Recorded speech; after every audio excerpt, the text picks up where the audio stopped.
World Baseball Classic started off with a bang, and the only reason why I'm showing this is because both players ended up being okay, but Luis Castillo of Panama made one of the better catches I've seen in quite some time, so we're going to go ahead and recap the rest of that game, as well as Cuba versus Netherlands towards the end of today's video. Because aside from that, we still have a few other things from spring training to recap. A former star player has called it a quits a career. Lorenzo Cain is retiring from the game of baseball. Alex Bregman is showing off a brand new bounce pass. I've never seen this from a third baseman. And then also we have to talk about Yusei Kikuchi, the fact that just like Jarred Kelenic, he could be fixed. Two things real quick. One, I want to apologize to Atlanta Braves fans. Yesterday, I woke up at 5 a.m. I've been on my fitness grind, but because of that, I've been kind of tired lately. And I said the Braves haven't won a World Series in quite some time.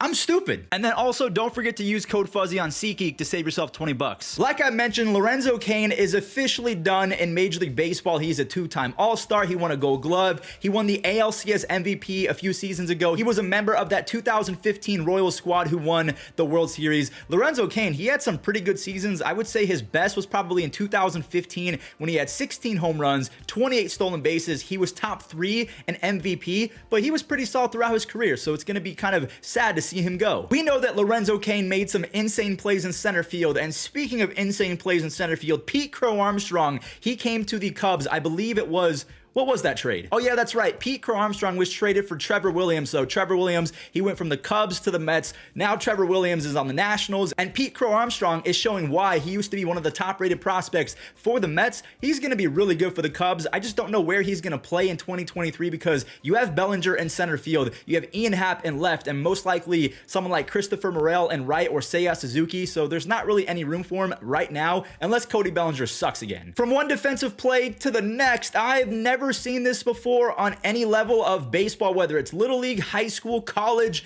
the minors, Wii baseball. I have never seen a third baseman bounce pass to the second baseman or shortstop when they're converting a double play. I've never seen that. I've seen a shortstop do it. I've seen second basemen do it. If they're diving to their right and they're trying to throw across the body and they want it to be more accurate. And apparently Alex Bregman, he is taking from that same kind of mentality. He wants to be as accurate as possible, and he believes that a bounce pass is the best way to do so. I'm curious if other third basemen are going to pick up on this. Yusei Kikuchi, he might be fixed, ladies and gentlemen. Now again, this is spring training, so take it with a grain of salt. But in 7 innings so far this spring, he's only allowed 1 base hit. He has 9 strikeouts, and he's throwing 95 to 97 miles an hour. And a lot of people are saying this is a bearded version of Yusei Kikuchi. I see more of like a 12 o'clock shadow or a 5 o'clock shadow, whatever they call it, because it's not a full-blown beard, but he does have some facial hair. Maybe that's the secret sauce. I have no idea. But let's say that Yusei Kikuchi actually has a low 4 ERA or a mid 3 ERA. That is going to be amazing production for a Blue Jays rotation that is very good on paper already. With the additions over the last few years of Kevin Gausman, Jose Barrios, he's got to bounce back as well. They added Chris Bassett. There are a lot of big names in that rotation, and if they can actually perform to their even 90% ceilings, the Blue Jays are going to be really good. I mean, even without Yusei Kikuchi, I feel like they're going to be pretty good because they have Ricky Tiedemann. They also have Nate Pearson, who looks pretty solid so far in spring training. The Blue Jays, not going to lie to you guys, depth will not be an issue when we're talking about starting pitching. They have a lot of guys that can go out there and throw 5-6 innings, and every other start they can be really good. Josh Young of the Texas Rangers has been one of the more highly touted prospects over the last few seasons, but injuries have kind of kept him out of Major League Baseball. He showed up last year. I actually thought that he played pretty well, and he swatted his first home run of spring training. I'm not really going to say much more aside from the fact that if he can have a 15 home run season and play pretty good defense over there at the hot corner, the Rangers are going to be that much more intimidating, although I don't expect they're going to win more than 80, 85 games. So yeah, Josh Young, hopefully he performs well. Again, guys, we are going to talk about the World Baseball Classic, game number 1 between the Netherlands and Cuba, and also Panama versus, I think it was Chinese Taipei, but we'll talk about that in a moment. 3 young lefties I do want to go over real quick because they're teeing off in spring training. We have Garrett Mitchell of the Brewers. He's one of the best athletes in baseball. We've talked about him before. Tristan Casas, this guy, as well as his brother, I think his brother's name is Gavin Casas. He's in college right now. They're both raking, whether it's spring training for Tristan or college baseball for the other Casas brother, and then Nolan Gorman of the Cardinals. I'm excited for all three of these guys. We're seeing a lot of left-handed hitters go off in spring training. Again, I don't know if that's because the shift is gone and that hole is now opened up, so that kind of unlocks the lefty swing that we've always loved and we've always kind of cherished, that sweet Griffey swing where you don't have to worry about the shift. But on the flip side, it could just be the level of talent when it's the 5th and the 6th inning. You're not facing starters anymore. You're facing guys trying to prove themselves. Maybe they're overthrowing and missing their spots, and then you get absolute moonshots. I mean, it's gonna happen. All right, now it is World Baseball Classic time, and speaking of World Baseball Classic, if you're an MLB The Show fan, we have some breaking news.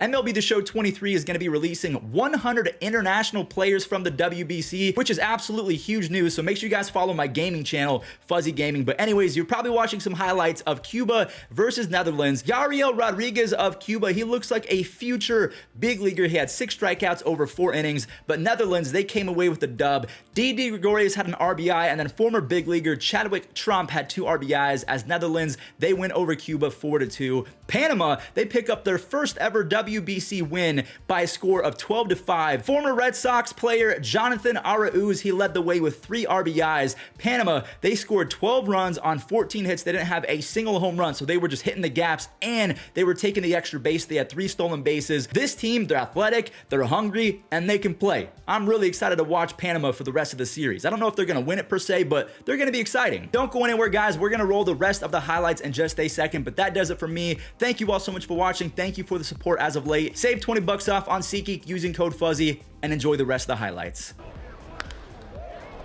Grounds that hard, right to first. Rizzo steps on the bag, throws a laser to second in time for the double play. That ball is hit hard in the air to left field. Tauchman is back. This is a long home run. Opposite field homer for Corey Seager.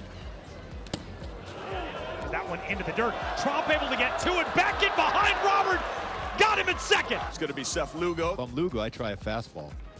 A strikeout. Counts for Lugo. And swing and a miss. Coming to Padlo. 2 on, 2 out. Padlo. And that's going to be a strikeout. Swinging. Burns the pitch, and this is hit pretty well out to right center field. Going to be a long run for Garrett Mitchell onto the warning track. He reaches up. Here's a line drive, snagged out of the air again by Bryce Terray.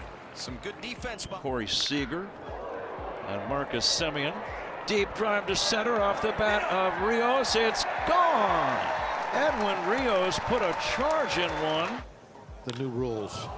Santana puts a charge into one, deep to right, and there's his first home run of the spring.